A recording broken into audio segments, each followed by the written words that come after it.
Hello students, अगर आप ये थंबनेल देखकर इस वीडियो के अंदर आए हैं तो बिल्कुल सही जगह पर आए हैं स्टूडेंट्स। आज मैं आपके सामने एक ऐसा चैप्टर लेकर आया हूं जो मैथमेटिक्स की जान कहलाता है। पूरा का पूरा मैथमेटिक्स का जो अरिथमेटिक हो, चाहे थोड़े बहुत टॉपिक और एडवांस के ले लीजिए, सारा का सारा आपका किस पर आधारित होता है? रेशियो एंड प्रोपोर्शन, यानी कि अनुपात और समानुपात पर। तो स्टूडेंट्स, आज के वीडियो में हम देखते हैं कि क्या रेशियो होता है, क्या प्रोपोर्शन होता है, अनुपात क्या कहलाता है, समानुपात क्या कहलाता है। तो स्टूडेंट्स, आज हम पढ़ने वाले हैं कि क्या रेशियो होता है, क्या प्रोपोर्शन होता है। हम जो टॉपिक ले रहे हैं आज वो है ratio and proportion. Ratio and proportion, जिसे हम हिंदी में कहते हैं साहब अनुपात और समानुपात। क्या कहते हैं? अनुपात और समानुपात। तो स्टूडेंट्स, अगर अनुपात की बात करी जाए तो अनुपात क्या होता है और क्यों अनुपात की हमें जरूरत पड़ी, इन सब चीजों को देखने के लिए, जानने के लिए, समझने के लिए मेरे वीडियो के अंत तक बने रहिएगा। मैं आज आपको बहुत ही अच्छे अच्छे कंसेप्ट, शॉर्ट ट्रिक्स बताने वाला हूं कि अनुपात में हमें कैसे डील करना है क्वेश्चंस को। तो स्टूडेंट्स, अनुपात क्या होता है? ए बटा बी, ये क्या है? आपका अनुपात है। अनुपात है यदि ए और बी की इकाइयां या फिर इकाई समान है, समान है यानी कि सेम यूनिट, सेम यूनिट। अब ये सेम यूनिट का मतलब क्या है? स्टूडेंट्स, आपने अनुपात देखा होगा कुछ इस तरीके से, ए अनुपात बी। ऐसा आपका अनुपात का जैसे ही माइंड नाम आता है तो माइंड में ये पिक्चर क्लिक होती है। लेकिन स्टूडेंट्स, ये भी अनुपात है जिसको हमने लिखा है भिन्न के रूप में, और ये आपका अनुपात के रूप में लिखा हुआ है। इस टू लगाते हैं, A:B। ठीक है स्टूडेंट्स, अब ये समान इकाइयां क्या होती है? देखिए, अगर आप मान लीजिए, अगर ऐसा कोई आप अनुपात निकालना चाह रहे हैं कि भैया 4 घोड़े और 5 गधों में अनुपात निकालो, तो हम नहीं निकाल सकते भैया। घोड़े और गधे दोनों क्या हैं? अलग अलग चीज है। बात समझ गए होंगे स्टूडेंट्स कि क्या अलग अलग चीज है। अगर मैं ऐसा भी बोलूं कि भैया 4 लड़के और 5 लड़कियों का अनुपात, लड़कियां, ठीक है, तो ये भी गलत होगा। क्यों गलत होगा? क्या लड़के और लड़कियां बराबर होते हैं क्या? क्या इनकी इकाई जो है वो समान होती है क्या? नहीं होती स्टूडेंट्स। लेकिन अगर मैं 4 लड़के और लड़कियों का अनुपात निकालना चाहूं तो कैसे निकाल सकते हैं? देखिए, अगर मैं यहां पर लिख दूं कि नंबर ऑफ 4 बॉयज, ठीक है, या नंबर ऑफ 5 गर्ल्स, ठीक है, संख्या है, लड़के और लड़कियों की संख्या का अनुपात हम निकाल सकते हैं 4:5। कैसे? लड़के और लड़कियों की संख्या का अनुपात 4 और 5 है, लड़के और लड़कियों का अनुपात नहीं। आप कोई भी क्वेश्चन उठाकर देख लीजिए, स्टैंडर्ड प्रीवियस ईयर के क्वेश्चन उठाकर देख लीजिए, कोई भी स्टैंडर्ड बुक का क्वेश्चन उठाकर देख लीजिए, उसमें जब भी ऐसा लड़के और लड़कियों का क्वेश्चन आएगा अनुपात में, तो ऐसे लिखा होगा कि एक कक्षा में लड़के तथा लड़कियों की संख्या का अनुपात। संख्या लिखना जरूरी है स्टूडेंट्स। और इंग्लिश की बात करें तो the ratio of number of boys and girls, इस तरीके से लिखा होगा, आपके पास नंबर जरूर लिखा हुआ होगा। तो स्टूडेंट्स, अनुपात अगर निकाला जाता है तो किस में निकाला जाता है? सेम यूनिट में। किस में? सेम यूनिट में आप रेशियो को निकालते हो। समान इकाई होनी चाहिए स्टूडेंट्स। क्या होनी चाहिए? समान इकाई। अब बात करते हैं कि किस किस तरह के अनुपात होते हैं, कितने प्रकार के आपके अनुपात कहलाते हैं। बिल्कुल स्टेप बाय स्टेप, एकदम जीरो से हीरो लेवल तक अपन इस चैप्टर को लेकर जाएंगे और बहुत ही अच्छे से इसको पढ़ना है स्टूडेंट्स हमें, क्योंकि सारा का सारा जो मैथमेटिक्स है वो इसी चैप्टर पर डिपेंड होगा। आपने मेरे परसेंटेज के वीडियोस में भी देखा होगा कि मैंने आपको कितनी बार बोला है कि स्टूडेंट्स रेशियो से हम सॉल्व करेंगे, रेशियो से सॉल्व करेंगे। तो ये वो चैप्टर आ गया जिसका आपको इंतजार था। तो स्टूडेंट्स, अगर बात करी जाए, देखिए, सबसे पहले अगर अनुपात की बात की जाए तो सबसे पहला होता है आपका डुप्लीकेट रेशियो। क्या होता है स्टूडेंट्स? डुप्लीकेट। डुप्लीकेट का मतलब होता है वर्गानुपात। क्या होता है, वर्गानुपात। अब ये क्या होता है, मान लीजिए आपको A अनुपात B का डुप्लीकेट रेशियो निकालना है या फिर वर्गानुपात निकालना है, तो इंग्लिश में तो समझ में नहीं आएगा, हिंदी में अगर की बात करें तो हिंदी में संधि विच्छेद करें इस वर्गानुपात का तो क्या कहलाता है, वर्ग प्लस अनुपात। यानी कि जो भी अनुपात दिया है उसका हम क्या कर देंगे, वर्ग कर देंगे, A स्क्वायर और ये B स्क्वायर, ये क्या कहलाएगा आपका A अनुपात B का वर्गानुपात। जैसे मेरे को 2 और 3 का वर्गानुपात निकालना है तो 2 का स्क्वायर 4 और 3 का स्क्वायर कितना हो गया, 9, ये आपका क्या कहलाएगा, 2 अनुपात 3 का वर्गानुपात कहलाएगा स्टूडेंट्स। दूसरे रेशियो की बात करें तो दूसरा रेशियो कौन सा होता है, देखिए दूसरा होता है डुप्लीकेट का भाई सब डुप्लीकेट, सब डुप्लीकेट, ठीक है, यानी कि वर्ग मूलानुपात। क्या होता है, वर्ग मूलानुपात। अब वर्ग मूलानुपात क्या होता है, नाम से पता चल रहा है मुझे अनुपात का क्या ले लेना है स्टूडेंट्स, वर्ग मूल ले लेना है। यानी कि अगर A अनुपात B का मुझे वर्गानुपात निकालना है, वर्ग मूलानुपात निकालना है, तो A का वर्गमूल और यहां से B का वर्गमूल, ये क्या कहलाएगा आपका A और B का वर्ग मूलानुपात। फॉर एग्जाम्पल अगर आपको 4 और 9 का वर्ग मूलानुपात निकालना है, सब डुप्लीकेट रेशियो निकालना है, तो क्या हो जाएगा, √4 और इधर से √9, यानी कि आपका 2 अनुपात कितना हो गया, 3 हो जाएगा कि नहीं हो जाएगा स्टूडेंट्स। ऐसा ही एक और होता है डुप्लीकेट, सब डुप्लीकेट। तीसरा होता है आपका ट्रिप्लीकेट। क्या होता है, ट्रिप्लीकेट, यानी कि आपका घनानुपात, यानी कि क्या निकालना है, हमें घन निकालना है। अगर A अनुपात B का आपको ट्रिप्लीकेट रेशियो निकालना है, घनानुपात निकालना है, तो दोनों की दोनों टर्म्स का क्या कर देंगे, क्यूब, यानी कि घन कर देंगे,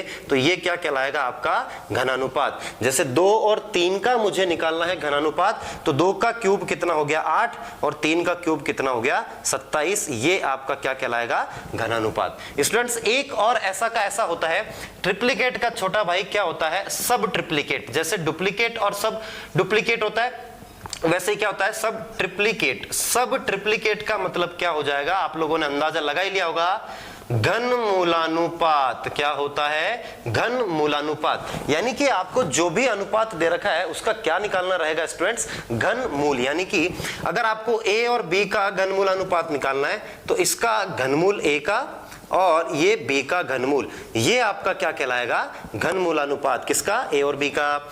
जैसे कि आपको 27 और 8 का निकालना है घनमूलानुपात, तो 27 का मैं क्या ले लूंगा, क्यूब रूट, यानी कि घनमूल, और 8 का क्या ले लूंगा, क्यूब रूट, तो ये हो गया 3 और ये हो गया 2, तो ये आपका क्या कहलाता है स्टूडेंट्स, घनमूलानुपात। तो ये 4 तरीके के आपके क्या होते हैं, अनुपात होते हैं। पहला होता है आपका वर्गानुपात, डुप्लीकेट, जिसमें हम स्क्वायर कर देते हैं। दूसरा होता है सब डुप्लीकेट, वर्गमूलानुपात, जिसमें हम क्या ले लेते हैं, स्क्वायर रूट, यानी कि वर्गमूल ले लेते हैं। और तीसरा होता है आपका ट्रिप्लीकेट रेशियो। ट्रिप्लीकेट रेशियो में क्या करते हैं स्टूडेंट्स, इसका हम कर देंगे क्यूब, यानी कि घन कर देंगे। और आखिरी क्या होता है, आखिरी आपका होता है सब ट्रिप्लीकेट, यानी कि घन मूलानुपात, यानी कि आपका क्यूब रूट इसमें किया जाएगा। तो स्टूडेंट्स ये आपके 4 कौन से मेथड होते हैं, 4 कौन से रेशियो होते हैं, जो डुप्लीकेट वर्गानुपात, सब डुप्लीकेट वर्गमूलानुपात, ट्रिप्लीकेट घनानुपात, और आपका आखिरी क्या है, सब ट्रिप्लीकेट, यानी कि घन मूलानुपात कहलाता है। स्टूडेंट्स बात समझ में आ रही है कि नहीं आ रही है। अब स्टूडेंट्स बात करते हैं कि जब 2 रेशियो दे रखे हों, 2-3 अलग अलग रेशियो दे रखे हों, तब उसका कंबाइंड रेशियो, यानी कि संयुक्त रेशियो कैसे निकाला जाता है। यानी कि देखिए एक और आपका क्या होता है, चौथा मैं आप 5वां बता देता हूं आपको, ये होता है आपका कंपाउंड रेशियो। क्या होता है, कंपाउंड रेशियो, इसे हम हिंदी में कहते हैं यौगिक, यानी कि मिला हुआ, यौगिक अनुपात। क्या कहते हैं, यौगिक अनुपात। फॉर एग्जाम्पल आपको मान लीजिए A अनुपात B दे रखा है और C अनुपात D दे रखा है। 2 अनुपात दे रखे हैं आपको और आपको इसका क्या निकालना है, कंपाउंड रेशियो, यौगिक अनुपात। तो स्टूडेंट्स करना क्या होता है, ऐसे में इधर वालों को गुणा कर दीजिए, यानी कि AC, और इधर वालों को गुणा कर दीजिए, क्या हो गया आपका फेवरेट BD। ठीक है, तो ये आपका क्या कहलाएगा, यौगिक अनुपात। जैसे कि अगर मुझे 2 अनुपात 3 और 6 अनुपात 5 का यौगिक अनुपात निकालना है, तो 6 दूनी 12 और 5 तिया 15, और इसको जब काटोगे तो कितना हो जाएगा, 3 चौक 12, तीनों पंजे 15, यानी कि ये आपका क्या हो गया, इसका यौगिक अनुपात हो गया स्टूडेंट्स। क्या हो जाएगा, ये यौगिक अनुपात। सीधा क्वेश्चन भी बन सकता है कभी ना कभी छोटे एग्जाम्स में, एनटीपीसी की बात करें, पटवार की बात करें, तो ऐसा क्वेश्चन बन सकता है कि निम्नलिखित दिए हुए अनुपातों का यौगिक अनुपात क्या होगा, what will be the compound ratio of the following given ratio. एक और होता है आपका स्टूडेंट्स, वो आपका होता है इनवर्स रेशियो। क्या होता है, इनवर्स रेशियो। अब इनवर्स रेशियो पर क्वेश्चन बनते हैं, कैसे बनते हैं, आपके जब सेंटेंस प्रॉब्लम आती, वर्ड प्रॉब्लम आती, तो उसमें इसका यूज बड़ा होता है। ठीक है, इनवर्स रेशियो को देखिए हिंदी में हम कहते हैं विलोमानुपात, विलोमानुपात, और सबसे बेहतरीन जो टर्म है वो है व्युत्क्रमानुपात। क्या होता है, व्युत्क्रमानुपात, ये आपका बहुत जगह यूज होता है। फॉर एग्जांपल अगर आपको A अनुपात B का इनवर्स रेशियो निकालना है, विलोम का मतलब क्या होता है स्टूडेंट्स, उल्टा, यानी कि A का उल्टा 1/A और B का उल्टा 1/B कहलाएगा कि नहीं कहलाएगा। अगर आपको 2:3 का विलोमानुपात निकालना स्टूडेंट्स, तो क्या करोगे, 1/2 इसको क्या कर देंगे, 1/3, यानी कि 1/2 अपॉन 1/3। अब जब ये आपका ऐसा रेशियो आ जाए कि बटे में आ जाए, तो अपने को करना क्या है स्टूडेंट्स, अपने को इसका ले लेना है एलसीएम। क्या ले लेंगे अपन स्टूडेंट्स, एलसीएम। तो कितना आएगा इसका एलसीएम, देखिए 3 और 2 का 6, 2 तिया 6, 3 एकम 3, 3 दूनी 6, 2 एकम 2, तो 3:2। अब इस 6 को हटा दो, ये क्या हो जाएगा, 2 और 3 का व्युत्क्रमानुपात या फिर विलोमानुपात, या फिर क्या कहलाएगा आपका इनवर्स रेशियो। तो स्टूडेंट्स ये आपके 6 तरीके के रेशियो थे जो मैंने आपको बताया। इसके बाद जब हम कुछ वर्ड प्रॉब्लम करने के बाद जब हम कुछ अनुपात और रह गए, जैसे आपका क्या रह गया, प्रथमानुपाती, तृतीयानुपाती, चतुर्थानुपाती, मध्यानुपाती। आइए स्टूडेंट्स अब बात करते हैं कि कैसे हमें 2-3 अनुपात दे रखे हो तो उन सब में रिलेशन कैसे निकालते हैं। फॉर एग्जांपल मैं एक छोटा सा एग्जांपल ले रहा हूं कि मान लीजिए आपको A अनुपात B दे रखा है कितना, 2:3। कितना दिया हुआ स्टूडेंट्स, 2:3, और B अनुपात C दे रखा है आपको 4:5। कितना दे रखा है, 4:5, और आपसे पूछा है कि भैया A अनुपात B अनुपात C क्या होगा। ये आपसे क्वेश्चन में पूछा, काफी बार ऐसा क्वेश्चन पूछा जाता है एग्जामिनेशंस में। छोटे छोटे लेवल के जो कंपटीशन एग्जाम है, जैसे रेलवे एनटीपीसी हो गया, रीट हो गया, पटवार हो गया, इन सब में ऐसे क्वेश्चंस पूछे जाते हैं। थोड़ा बहुत पेचीदा कर दिए थे क्वेश्चन को, हम सारे क्वेश्चन डिस्कस करने वाले हैं। तो स्टूडेंट्स इस वाले क्वेश्चन में आपको लगाना है पड़ोसन मेथड। कौन सा मेथड, पड़ोसन मेथड। अब ये पड़ोसन मेथड क्या है स्टूडेंट्स, पड़ोसन बैठानी है आपको आपके अगल बगल में। पड़ोसन मेथड क्या होता है, देखिए आपको जो चीज दे रखी है वो तो एज इट इज लिख दीजिए स्टूडेंट्स। कौन सा मेथड है, ध्यान से देख लो भैया, पड़ोसन मेथड है, कोई नहीं बताया आपको ये मेथड। A अनुपात B कितना दिया हुआ है, 2:3, तो A और B के नीचे मैंने क्या लिख दिया, एज इट इज 2:3 लिख दिया। और B अनुपात C दे रखा है आपको 4:5, तो B के नीचे आपने लिख दिया 4 और C के नीचे यहां पर लिख दिया 5।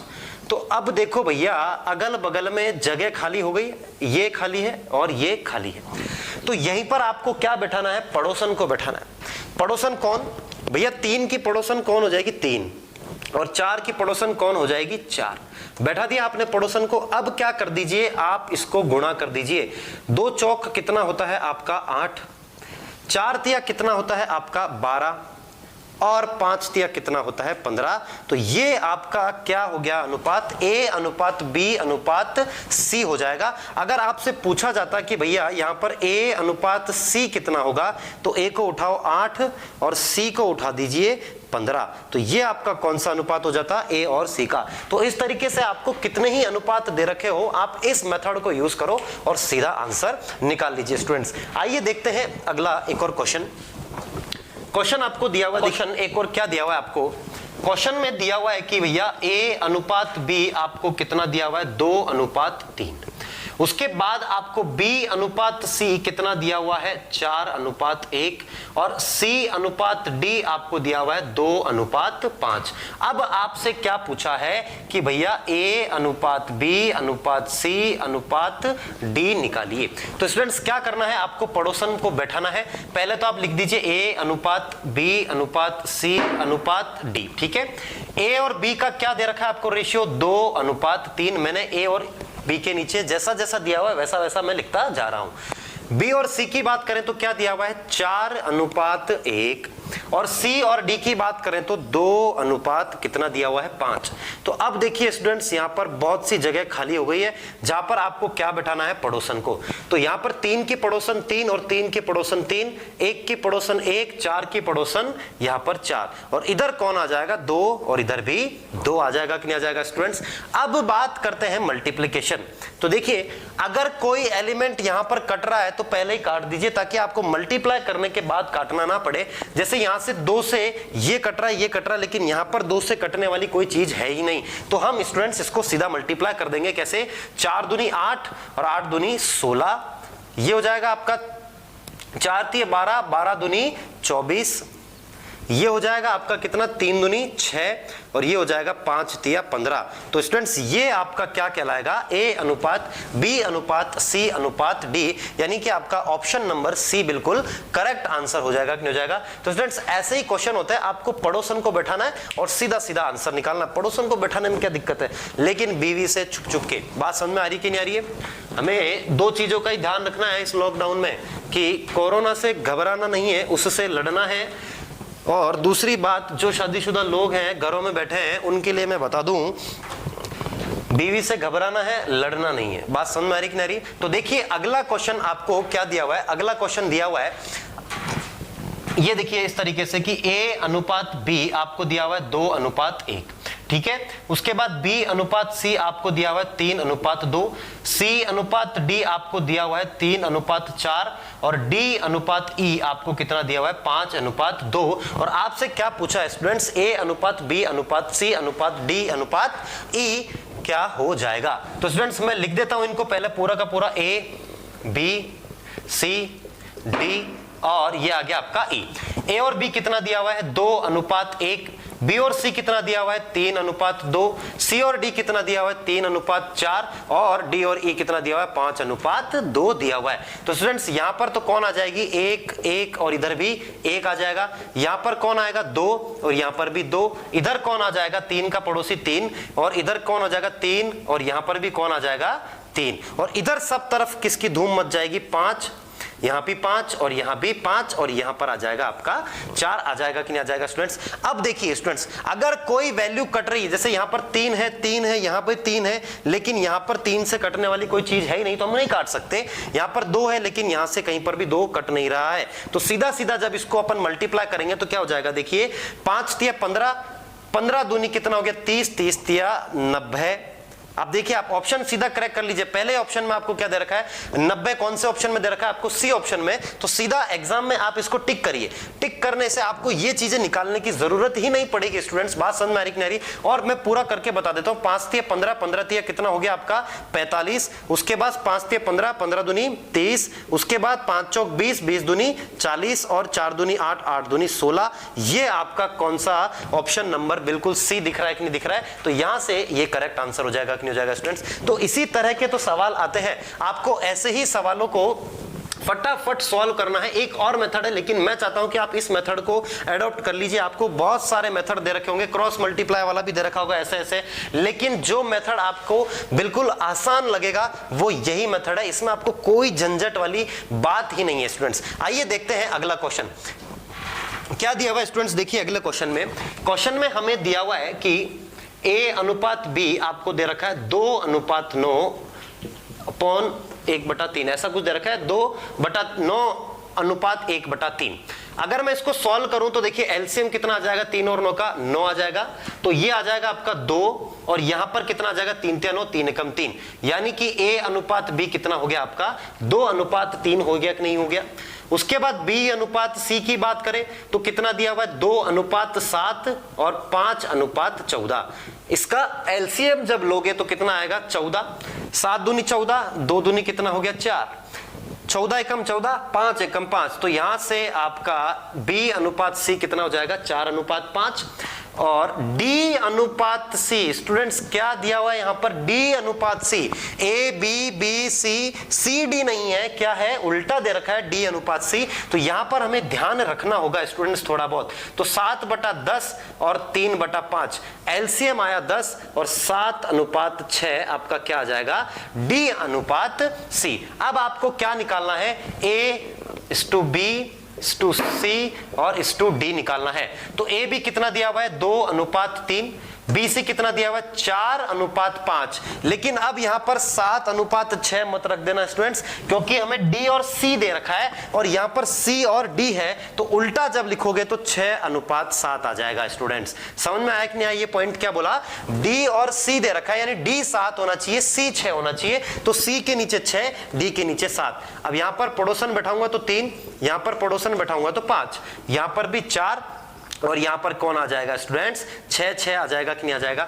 अब हमें क्या करना है? इनको मल्टीप्लाई जब करोगे तो कितना आ जाएगा? देखिए यहां से, अच्छा कोई चीज कैंसल आउट हो रही है क्या स्टूडेंट्स? देखिए कोई ना कोई चीज ऐसी है जो कैंसल आउट हो रही है क्या? देखो 3 से आप देखिए 3 दूनी 6, 3 दूनी 6, 3 दूनी 6, 3 एकम 3, सब में 3 आ रहा था, हर कॉलम में 3 का एक मल्टीपल आ रहा था, तो मैंने उसको पहले ही काट दिया, नहीं तो मुझे यहां पर मल्टीप्लाई करने के बाद में काटना पड़ता। तो स्टूडेंट्स यहां से काटना बड़ा आसान हो जाता है। तो 4 दूनी 8, 8 दूनी कितना हो गया? 16, 4 तिये 12, 12 दूनी 24, 5 तिये 15, 15 दूनी 30 और ये कितना हो गया? 7 पंजे 35। और ऑप्शन नंबर आपको कौन सा दिख रहा है स्टूडेंट्स? यहां से बी ऑप्शन दिख रहा है, यही आपका क्या है? बिल्कुल करेक्ट आंसर हो जाएगा कि नहीं हो जाएगा स्टूडेंट्स? आइए देखते हैं अगला क्वेश्चन।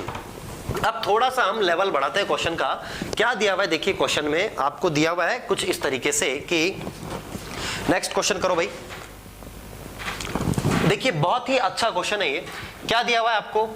A अनुपात B प्लस C कितना है? 1:3 और C अनुपात B plus A plus B दिया हुआ है, कितना दिया हुआ है स्टूडेंट्स? A प्लस B कितना दिया हुआ है? 5:7 और आपसे पूछा है कि B अनुपात A प्लस C कितना हो जाएगा।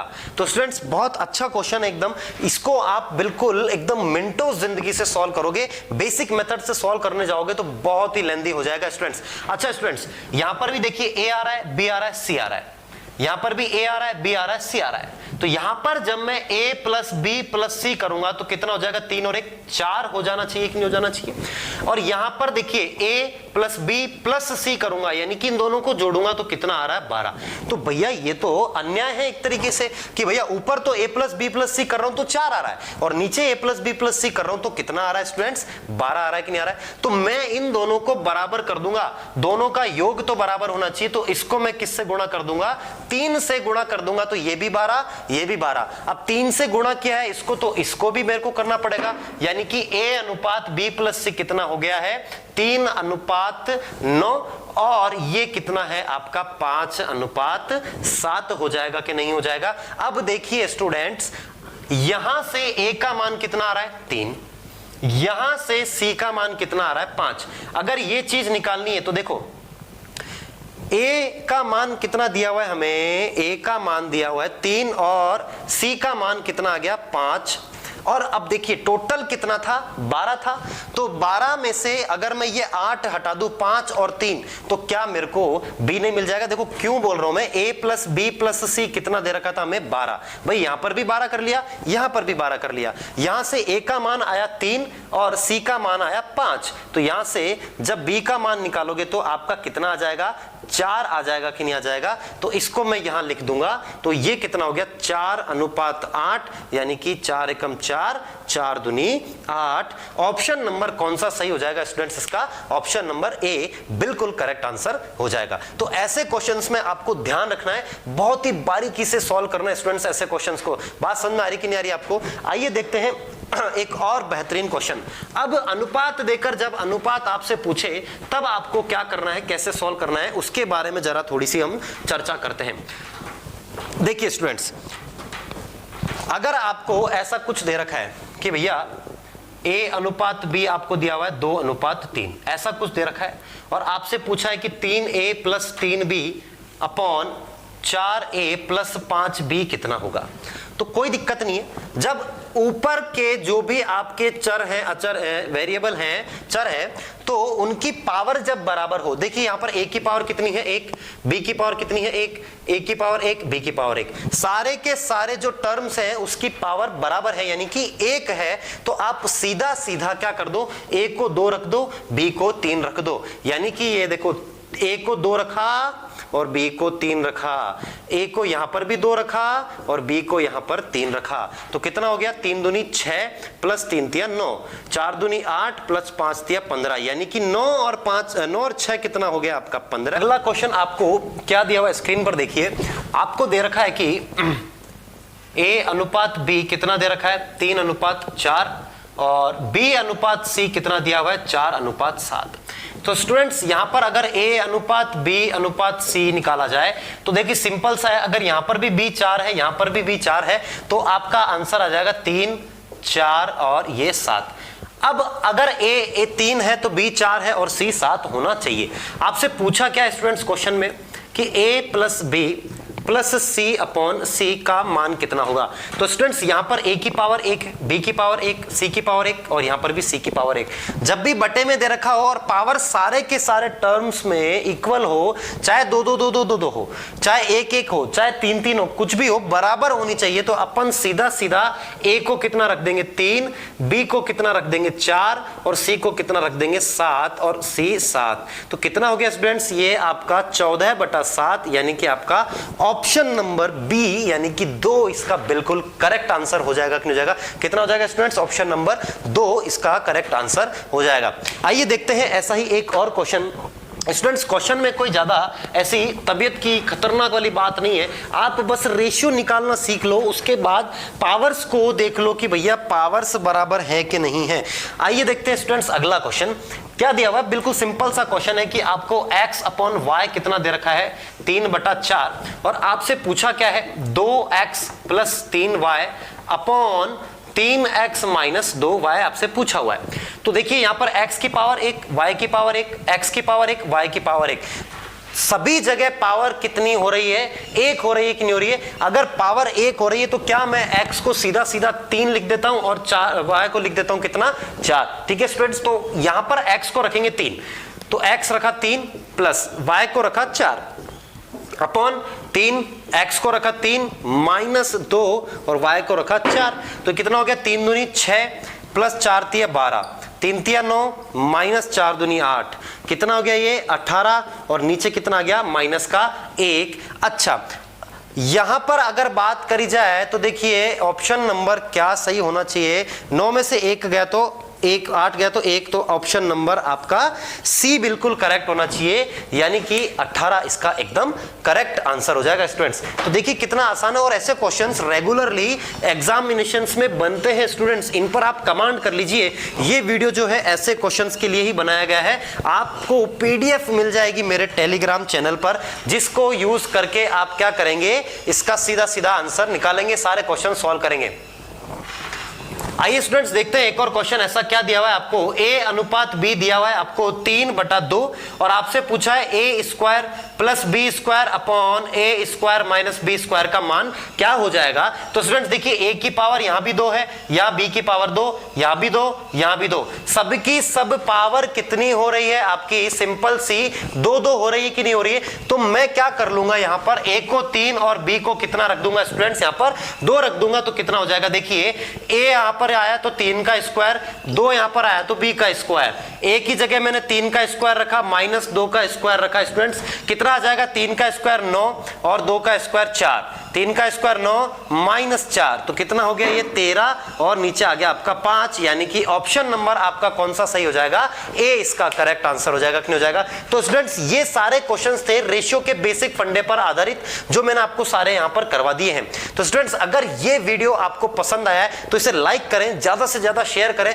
मैं आपको फिर बता देता हूं स्टूडेंट्स, ये जो चैप्टर है ये बहुत इंपॉर्टेंट चैप्टर है पूरी अरिथमेटिक समझने के लिए, क्योंकि जब इस चैप्टर के बाद प्रॉफिट एंड लॉस जब मैं आपके लिए लेकर कराऊंगा उसमें कोई भी फॉर्मूला हमें लगाना ही नहीं है, हमें सारा काम किससे खेल करना है, किससे खेलना है, रेशियो से खेलना है आपको स्टूडेंट्स। तो अगर ये वीडियो पसंद आया तो इसे लाइक करें, इसे शेयर करें और सब्सक्राइब जरूर कर लीजिए मेरे इस चैनल को, ताकि मैथमेटिक्स में अगर आपको कोई भी प्रॉब्लम आए मैं आपके लिए यहां पर हमेशा अवेलेबल रहूंगा। Till then take care, thank you very much.